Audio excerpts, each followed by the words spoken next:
Now it is Yes, ma'am. Yes, perfect. ma'am. Okay. So, good afternoon, everyone. Today, I'm going to talk about medical nutritional therapy for dyslipidemia or hyperlipidemia. So, what are the benefits of doing this medical nutritional therapy? So, we all know hyperlipidemia is an umbrella term that refers to any of several acquired or genetic disorders that result from a high level of lipids, which include fat, cholesterol, and triglyceride circulating in the blood. These lipids can enter the walls of arteries and increase your risk of developing atherosclerosis, which is hardening of arteries. And we all know it can lead to stroke and heart attack.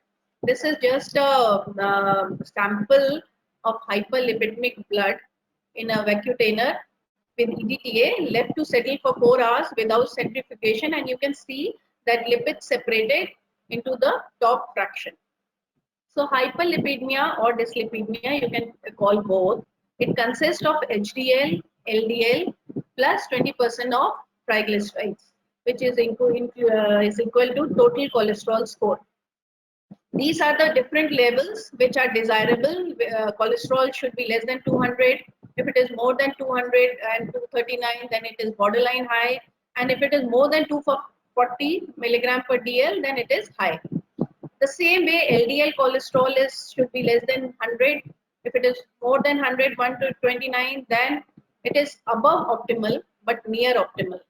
And 130 to 159, it is borderline high. 160 to 189, it is high. And 190, it is very high. So medical attention and the diet control has to be given.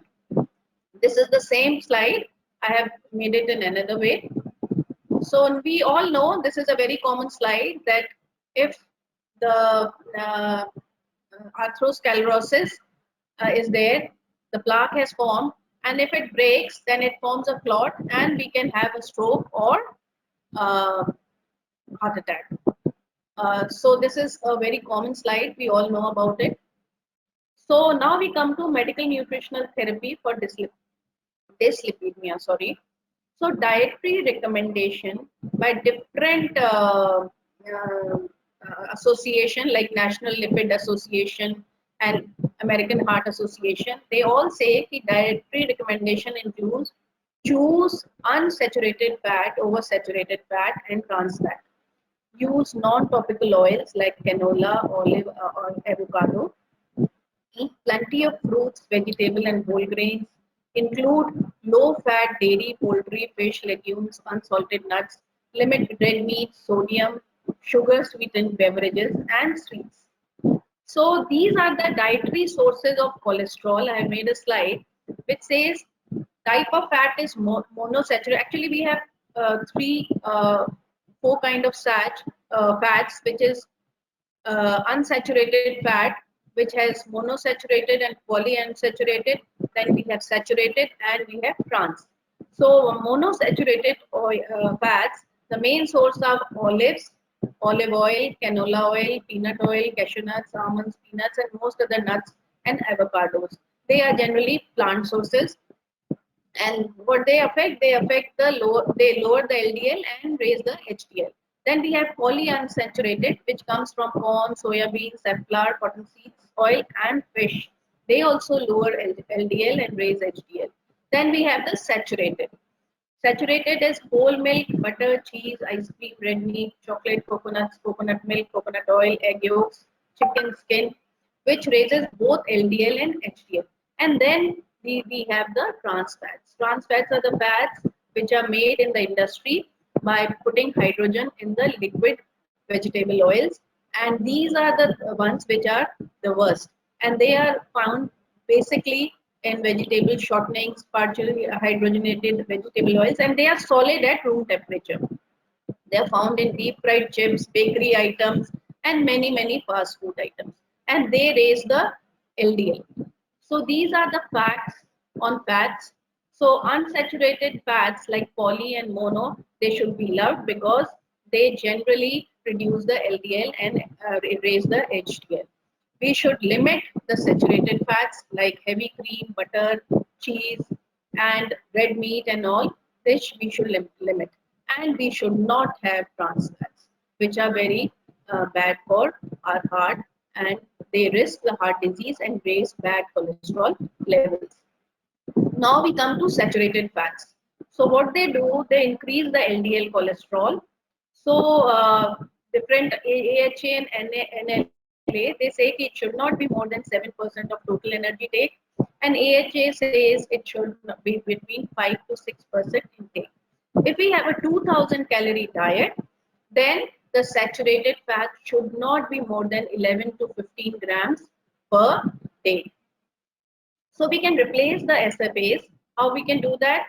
We can trans fats. We should remove the trans fats, and we should have MUFA 5%, PUFA 5%, and carbohydrates with refined starches should be removed, and carbohydrate from whole grains, which it should be included to 5%.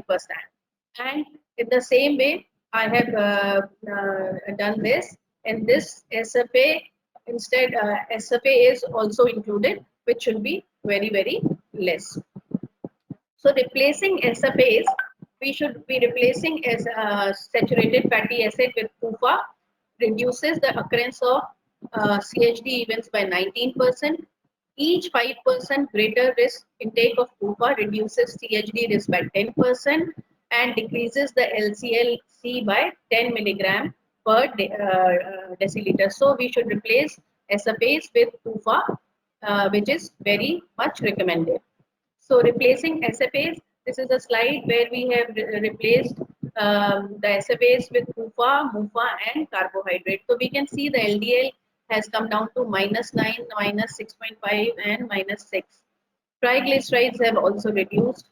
So this way we have to, if we replace the SFAs with PUFA and MUFA, that is unsaturated fatty acids, then the LDL and triglycerides can be lowered.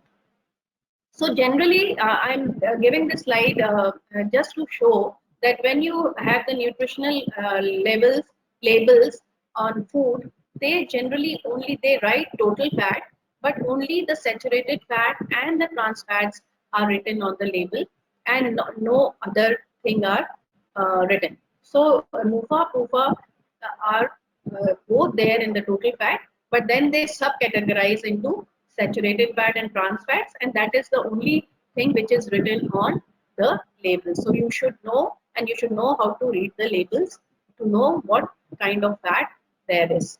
And generally when it is a plant fat, generally they say no cholesterol. On the label it is written zero cholesterol. Zero cholesterol doesn't mean that it doesn't have any oil. It just means that it is a plant oil. So generally the plants do not have the cholesterol. So here you can see it is written 0%. So SFAs in food and drink. So all these whole milk, coconut, cream, butter, mayonnaise, egg yolk, these are the different items which have the saturated fat. So coconut oil, is it a healthy alternative? So it is a saturated fat. Some studies have cited that it has health benefit. It is small in size, but it is generally animal models may we have tested. And virgin coconut oil is better than the refined coconut oil. And this coconut oil, if you take the virgin, it increases the HDL and it reduces the appetite, and it can also help in weight loss. At 92% SFA, coconut oil contains more SFA than butter. Diets high in coconut oil can raise HDL. Coconut oil is not recommended as a healthy oil alternative to improve lipid levels. So we can see coconut oil has 3.7 grams of saturated fat, 1 teaspoon, and butter has 2.4. Now we come to trans fats. Trans fats are the fats, as I told you, they are made commercially in the industries by putting hydrogen in the liquid vegetable oils. So each 1% of energy coming from trans fat increases LDL by 1.5 milligram per deciliter compared to carbohydrates, MUFA and PUFAs. Found in stick margarine, commercially prepared fried foods, sweets such as pastry, cakes, microwave, popcorn.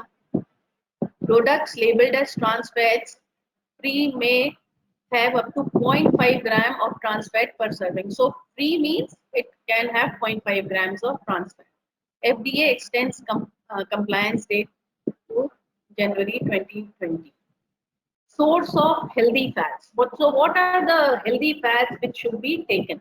So polyunsaturated fats, PUFAs, are found in oils, which is soya bean and corn flour, sunflower, tofu, soya beans, fish like salmon, tuna, trout, mackerel, herring, some nuts and seeds like walnuts, sunflower, and flax seeds.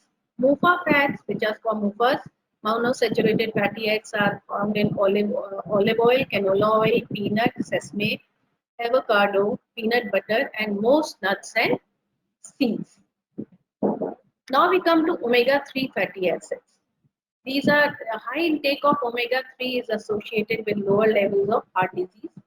Omega-3 fatty acids include ALA, alpha-linoleic acid, EPA, and DHA.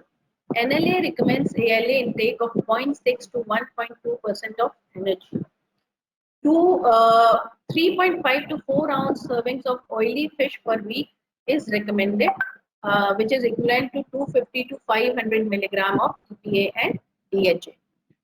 So these were the we talked about the fats which are good and which are bad for the heart and which should be taken in medical nutritional therapy and which should not be taken. Now we come to fiber. Fiber is very important to reduce the dyslipidemia. And now we come to fiber. Fiber of two kinds: insoluble fiber and soluble fiber. So insoluble fiber, they add bulk to the stool to help you pass food easier through the digestive tract.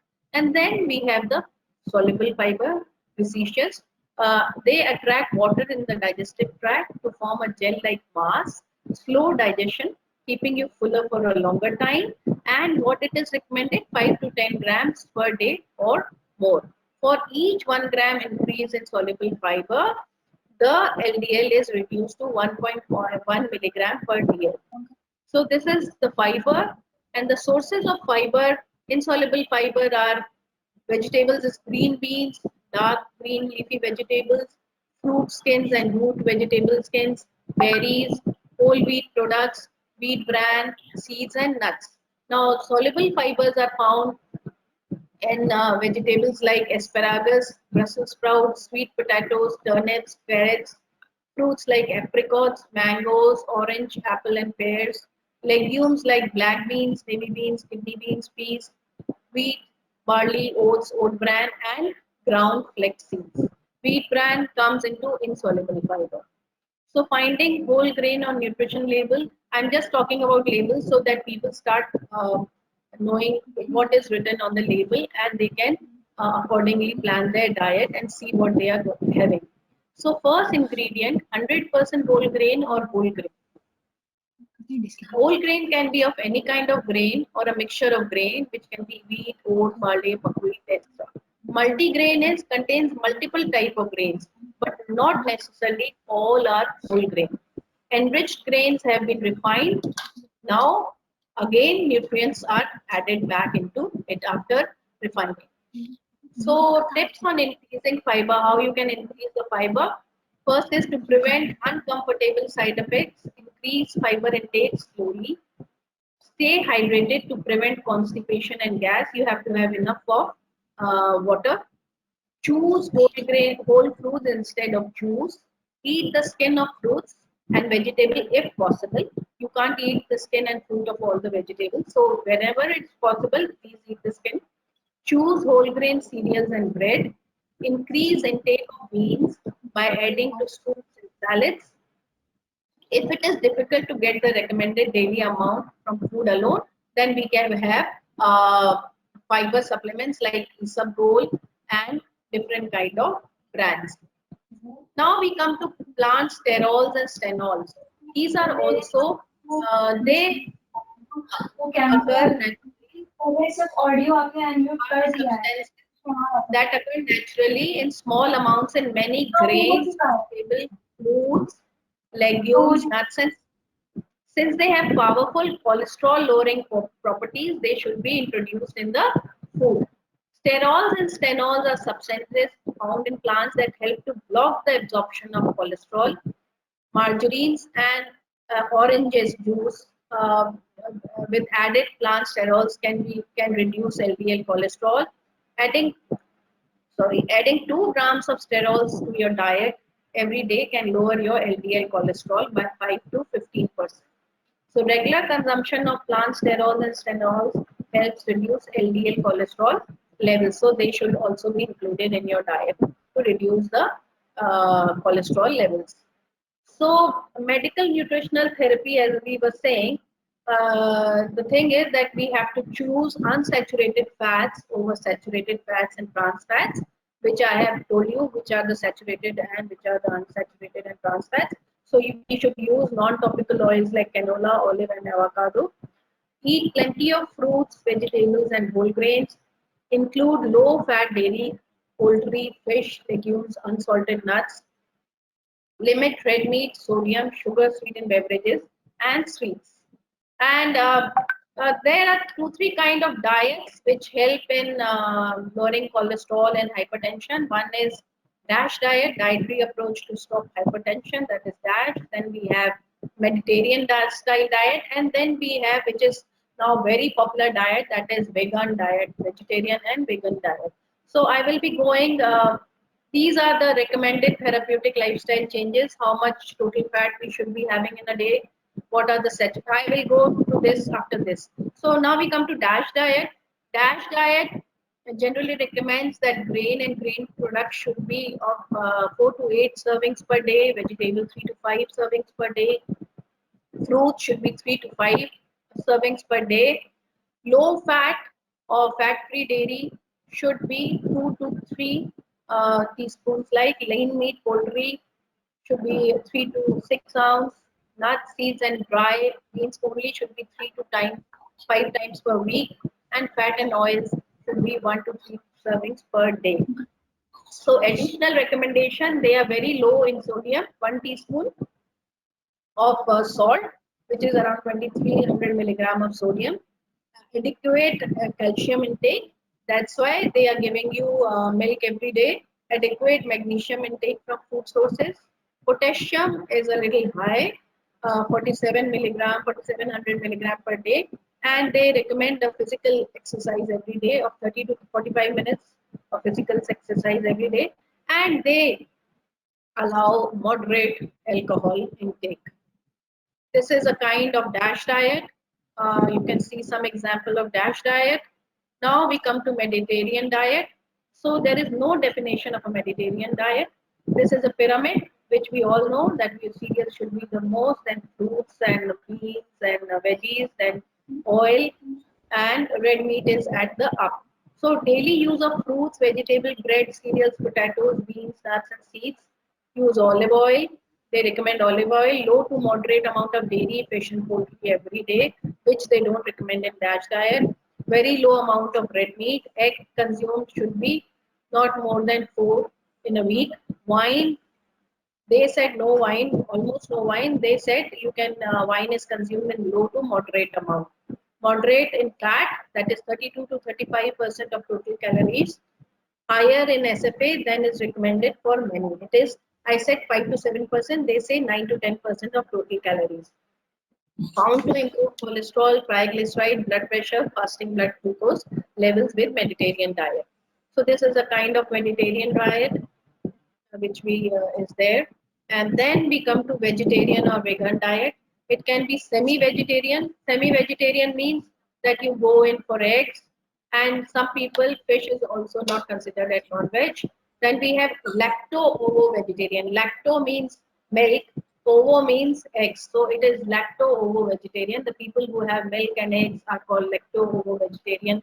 Lacto-vegetarians are the people who only have milk and don't have eggs. Ovo-vegetarian means they have egg, and vegan means no animal products at all, no milk and no eggs, just a plant-based diet.